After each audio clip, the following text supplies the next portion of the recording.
teman-teman dan juga Pak Brahma yang akan nonton video ini. Jadi kita kembali lagi di sesi bukan omdo atau bukan omong doang. Nah di sini aku sama beberapa teman-teman aku nih. Ada Monica Angel, ada Grisha Dita, ada Vigo Apiniko, dan juga Olivia Revlin. Nah di bukan omdo ini kita itu bakal sharing banyak insights, kita bakal sharing tentang hal-hal yang sangat-sangat menarik gitu. Nah sebelumnya teman-teman di sini tuh ada yang tahu nggak tentang film Kukira Kau Rumah? Tahu dong. Tahu dong, tuh udah Tahu ngangguk-ngangguk dong, juga tuh. saya lihat Oke. juga.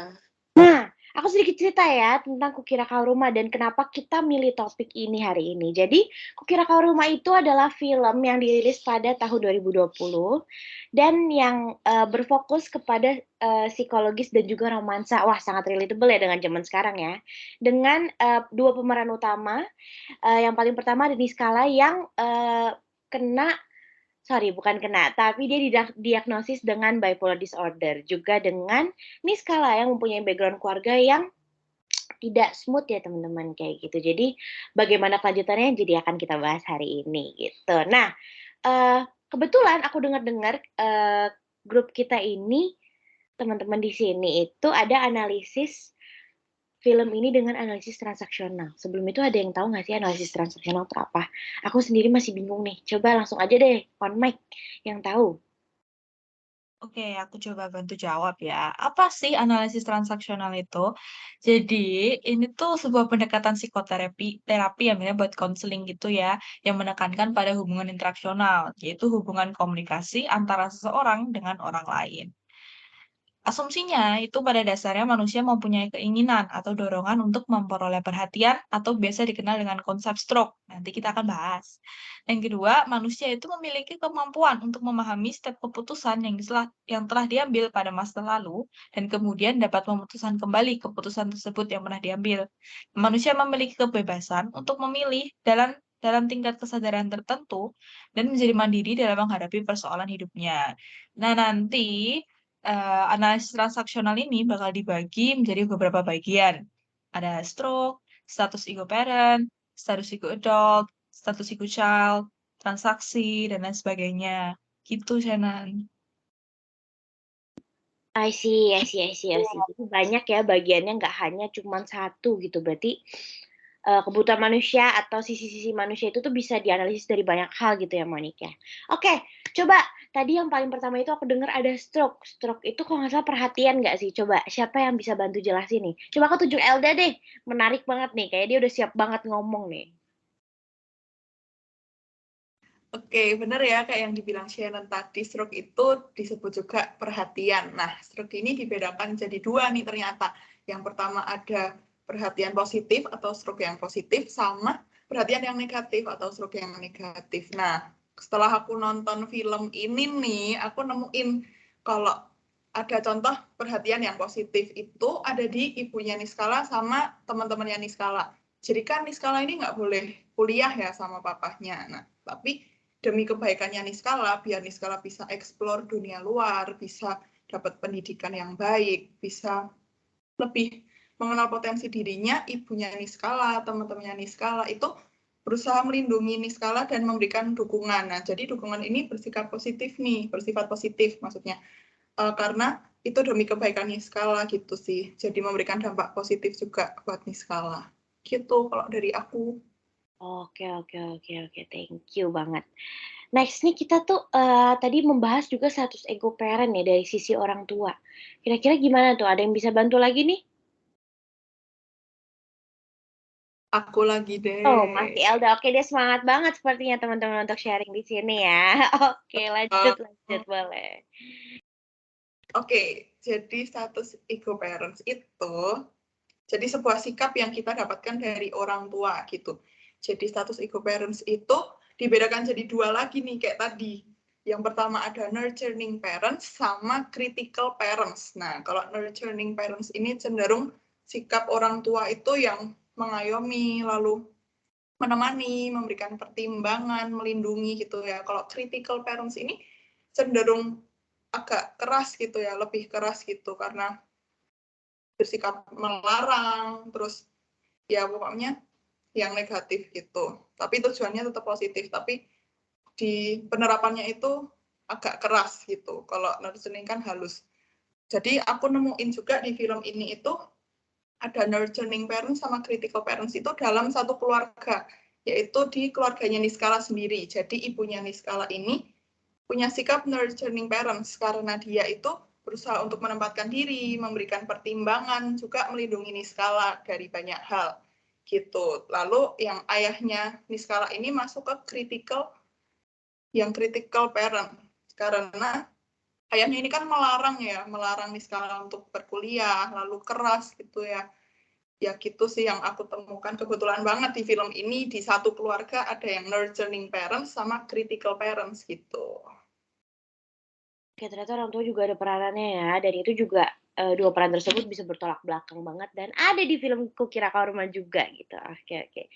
Kalau gitu kan tadi ada ini kan lagi bahas dari sisi parents gitu. Terus tadi itu ada adult sama child juga ya. Kalau gitu boleh mulai dari adult dulu nggak? Kalau adult tuh gimana sih, kedewasaan kah atau kayak gimana kah? Coba ada yang bisa bantu teman-teman? Aku boleh. Oke. Nah, ego adult ini tuh adalah saat tindakan yang dilakukan seseorang itu berdasarkan pada pemikiran yang logis gitu, pada adultnya, rasional, objektif, dan bertanggung jawab. Nah, di dalam film ini tuh kita tuh nemuin status ini tuh diperlihatkan dari tindakan Dinda sebagai sahabat atau temannya Dinda ini, ya sahabat Niskala, sorry. Nah, yaitu ketika ia memperingati Niskala untuk nggak pergi karena saat itu tuh mereka masih ada tugas dan harus mengerjakan tugas presentasinya yang harus dikerjakan. Seperti itu dari Dindanya. Seperti itu ego adult. Jadi berarti contohnya dari sahabatnya Niskala gitu ya? Oke. Ya, benar. Last but not least, aku pengen tahu nih guys, dari point of view child tuh kayak gimana sih? Coba ada yang bisa bantu nggak dari teman-teman nih? Oke, udah ada yang unmute nih, Vigo kayaknya udah siap nih, udah tarik nafas ya. Gitu. Oke.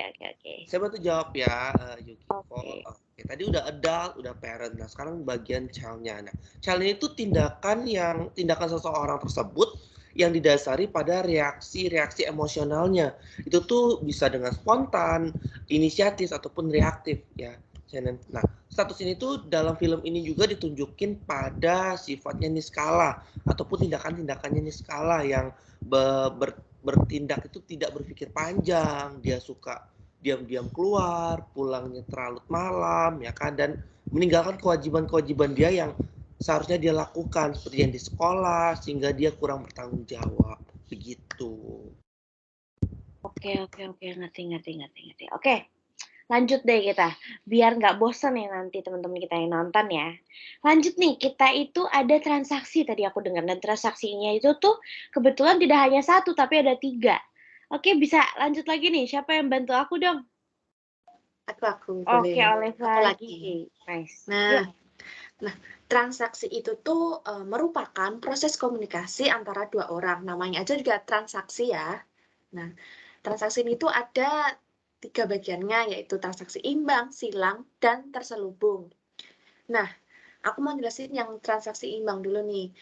Transaksi imbang yang ada di film ini tuh dilihat dari adegannya Pram dan Niskala. Dan waktu itu tuh ketika Pram sama Niskala tuh sedang duduk di taman kampus kan, Pram tuh memberikan headset kepada Niskala untuk mendengarkan lagu buatannya sendiri. Nah, Pram itu kan berharap bahwa Niskala tuh ingin menyukai lagu ciptaannya sendiri itu. Nah, setelah Niskala mendengarkan lagu ciptaannya Pram itu sendiri, Niskala itu tuh senang gitu, menyukai lagunya tersebut. Nah, dapat dianalisis bahwa adegan Pram dan Niskala ini sama-sama menggunakan status ego child saat di mana Pram itu tuh menyuruh Niskala mendengarkan lagunya itu tuh melalui ego child-nya. Kemudian Niskala mendengarkannya itu tuh dan menyukainya itu tuh juga menggunakan status ego child seperti itu. Dan yang transaksi silang tuh contohnya dari film ini tuh yang udah kita analisis tuh terlihat dari interaksi Pram dan Dinda ketika Pram itu pengen cari informasi tentang Niskala melalui Dinda. Namun tuh respon Dinda itu tuh nggak melengkapi informasi yang Pram butuhkan, yaitu bagaimana kondisi dari Niskala yang sekarang ada ini tuh yang ada di rumah nggak bisa diketahui. Respon Dinda nggak ngasih tahu, tetapi tuh menolak kehadiran Pram dan ngasih tahu bahwa Pram itu nggak usah tanya-tanya lagi tentang Niskala. Dapat dianalisis bahwa pada adegan Pram ini tuh waktu bertanya kepada Dinda, itu tuh melalui ego adult. Ia secara rasional untuk mengetahui kejadian yang sebenarnya terjadi. Namun jawaban yang diberikan oleh Dinda itu tuh menggunakan status ego adult. Yang bagaimana Dinda itu merasa yang melindungi Niskala dan mengeritik Pram serta menolak Pramnya untuk kembali berhubungan dengan Niskala. Seperti itu. Nah, yang transaksi selubung ada yang mau bisa bantu aku nggak ya? Mungkin Aku Momon. bakal bantu nih. Apa sih transaksi selubung? Kenapa terselubung gitu, Adek? Jadi yang bisa kita lihat ini sebenarnya transaksi terselubung itu mirip kayak kamu punya niat lain gitu dari apa yang kamu omongin itu beda. Dan di film ini nih tuh tunjuk sama adegannya mama sama papanya Niskala ya, Dedi sama Mela. Waktu itu Mela mau ngajak Dedi pergi keluar, tapi dia nggak ngomong, ayo pergi keluar. Enggak, dia bilangnya, jadi kamu nggak pergi kemana-mana hari ini. Jadi dia lebih ke ngode gitu sambil tersenyum. Nah dari percakapan tadi dapat dianalisis bahwa Mela ini menyerang status ego adult Daddy melalui status ego adult si Mela dengan perkataan, jadi kamu nggak kemana-mana hari ini. Nah ini tujuannya apa? Dengan dia ingin mengkode, ingin diajak pergi oleh Daddy berdua. Sehingga terdapat transaksi terselubung, yaitu dari status ego adult Mela kepada status ego child-nya Daddy. Seperti itu. Oke, kita lanjut. Oke, menarik banget ya. Ini panjang ya lumayan, tapi menarik banget. Oke, lanjut lagi. Kita moving on langsung ya ke posisi dasar manusia. Coba kira-kira posisi dasar manusia di Kukurakao Roma ini tuh gimana ya? Aku mau nanya ke Vigo lagi deh, yang kacamatanya bagus banget tuh kayaknya. Oke, Vigo? Yes. Oke, posisi dasar manusia ya. Nah, posisi dasar manusia tuh ada posisi pertama, ada posisi kedua, ada posisi ketiga, dan keempat ya. Nah, ini mungkin agak lebih banyak lagi, tapi ya posisi pertama itu I'm not okay, lebih dan you are okay ya. Nah, posisi pertama tuh kalau di cerita ditunjukkan oleh keadaan Niskala yang merasa dirinya tuh nggak mampu untuk bertindak seperti layaknya orang yang normal akibat penyakit bipolar yang dihadapinya oleh Niskala gitu.